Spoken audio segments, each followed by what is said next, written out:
preste atenção, então, na página 29, o gabarito das atividades. Então, número 1, durante a aula de ciências, a professora envolveu um dos galhos em uma planta com sacos plásticos transparentes. Olha lá na figurinha. E ela amarrou um pedaço de barbante, tá?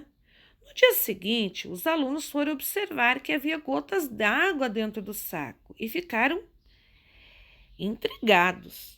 Então, com base no que você estudou, explique como que surgiram as gotas d'água. Olha lá, no primeiro dia, amarradinho, no segundo dia, gotículas d'água.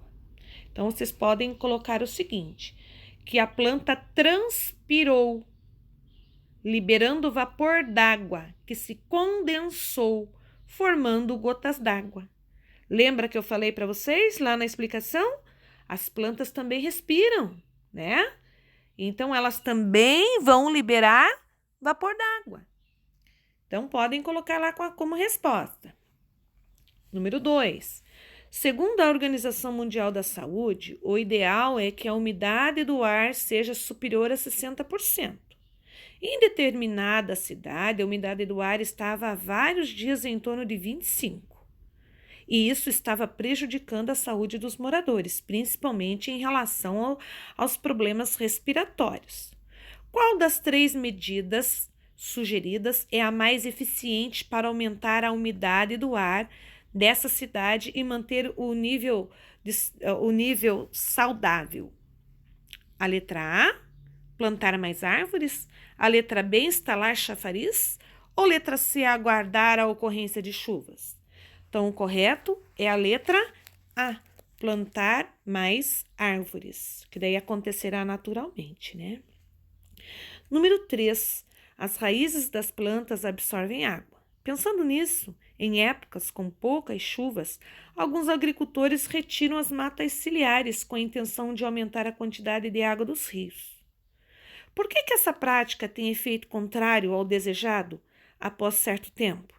Então, a resposta correta é o seguinte: as raízes das árvores possibilitam a entrada mais uniforme de água no solo. A água alcança as reservas subterrâneas.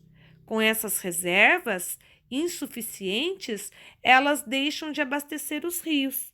Lembra lá que se não tiver as raízes das árvores, a água vem com muita força e leva a terra para dentro do rio e acontece o assoreamento do rio? Então, as raízes, a mata ciliar é importante para a água penetrar e ir até os lençóis da água, aumentando assim a reserva de água, não diminuindo. Então, se tirou a mata ciliar, a água da chuva vem e leva resíduos para dentro do rio, deixando o rio mais raso e com pouca água.